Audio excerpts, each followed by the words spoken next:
It's ilovelimerick.com. I'm Mc Mahon and I'm here in Thomond Park with JLS, guys. Hello. Welcome to Limerick. We're so excited about having you. We know you're back here on the 26th of June for what is going to be one of the highlights of the summer for the entire Southwest. Wow. And I know we're going to have people travelling from all corners. Are you excited? What do you make of the venue? It's incredible. I'm actually a rugby fan, so I know all about this venue.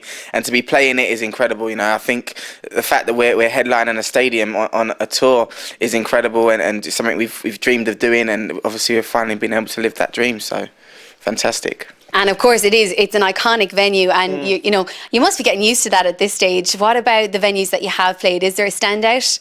I think for me personally, because it's where I'm from, is the O2 in London, but the O2 in Dublin is an incredible arena as well. And you know, these stadiums they're huge. So you know, for us to play all of these stadiums over this summer is incredible. And I think Thomond Park's going to be a standout show, definitely. We promise you it will be.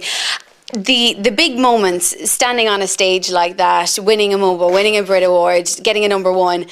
I don't know how you'd even compare and contrast them, but what has been like a standout moment for you that you've thought, I'm never ever going to forget that? Well, you know, I think it definitely has to be being the first stage performers on the O2 in Ireland, you know, coming out of the X Factor. You know, it's something that Louis Walsh actually helped organise, and for us that was absolutely incredible, you know, to see that we had fans like all over, you know, but there are many, and that is just one of, you know, I don't know, hundreds of incredible moments.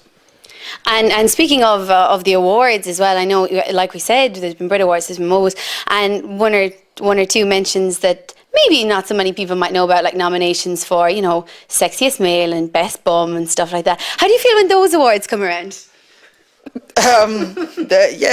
It's always good to be recognised for having a good bum. You know, we work out hard, doing squats and such, you know. So well, obviously when you get nominated for any award, and you know, it's always a pleasure. And obviously if you do win, that's just an added bonus to being nominated. On that note, with stuff like that, how do you feel about the screaming girls everywhere you go, the huge amount of female attention? I mean, we've had people come and say, you're going to talk to JLS? Okay, just ask them, do they want my number? You know, it's not really anything about you guys. Just, do they want my number? And, you know, what are the chances? Did that take a bit of getting used to? Because you were really flung into the spotlight with the X Factor, and ever since then, it's just been non-stop. Do you enjoy that attention? Does it sometimes get a bit much? Or? Of course we enjoy it, you know. It's part of what makes us a successful act or a successful group, you know. And it's people supporting us and people coming to see us and people sort of waiting outside the hotels and, you know, coming to the gigs and trying to catch us when we do TVs and radios and stuff like that. That you know, gives us our success. So we never forget that, and you know, we love it and we appreciate that as well. And if anyone in the group were single, would you consider dating a fan? Like, to answer on behalf of the group. Right there. All right, we'll ask the singletons. So we'll leave you guys safe. We won't get you in any trouble. Would you consider dating a fan? Have you seen how good looking our fans are?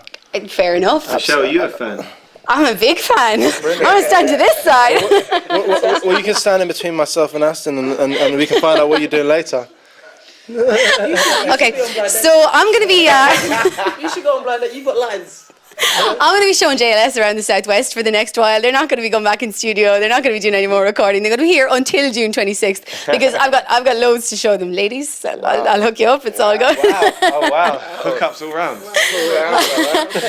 It does mean album #3 is on hold for a little bit, but you guys are working on that at the moment. What stage are you at in the album process for #3? Do you know what, we've been working on it now for a good couple of weeks. I'd say total days in the studio has probably been about 12 to 14 days, and I think we've got 30 plus songs easily out of that. So we had a great start, you know, and obviously we've still got another 2 or 3 months left booked up with writing and stuff. So obviously having a start where we've done 30 songs already is going to be difficult because obviously we're on course for 100 plus at the minute. So it's going to be mad to try and pick, I don't know, about 10 to 14 songs for one album.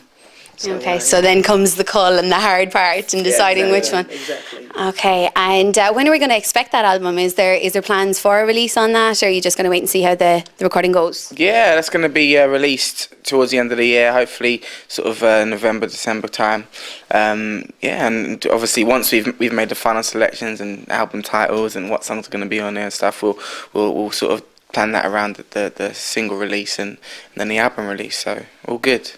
And as regards album content, then, is it in any way kind of changing direction from the first two albums? Have you gone for any kind of a different sound, or sticking with the hits that you know? Well, you know what, we're working with a lot of the same producers from the first and second album, DK, Steve Mack, amongst others, but also some new producers. For us, it's about coming into the studio with concepts and with things that we want to write about and topics we want to write about. You can always build a beat around that, but it is going to be an R&B pop electro sound, and we're going to give our fans and supporters what they really want. Are we going to see a sneak peek of some of those new tracks in June, do you think? No doubt, yeah. I suspect obviously in June we might have 2 new songs at least. Yeah. Able to be played.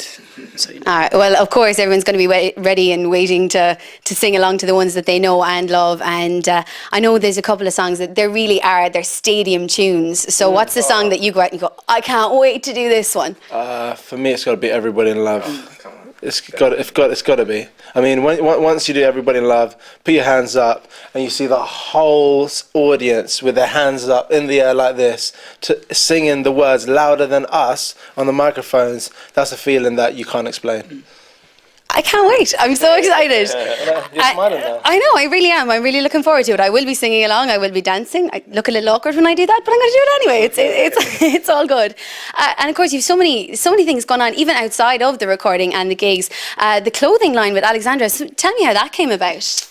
It's something that we've always wanted to do, have our own fashion range, and obviously we're very good friends with Alexandra, and we spoke about it a long time ago, and we've obviously now put it into practice, and it's going to be underwear and clothing range, and if it's a sort of style, it's going to be a style of clothes that we'd normally wear. We design them ourselves, and they're going to be out later on this year, and hopefully everyone's going to like them.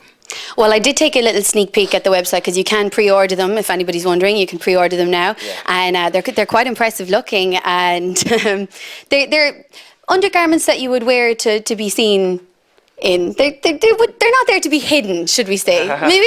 No, I mean,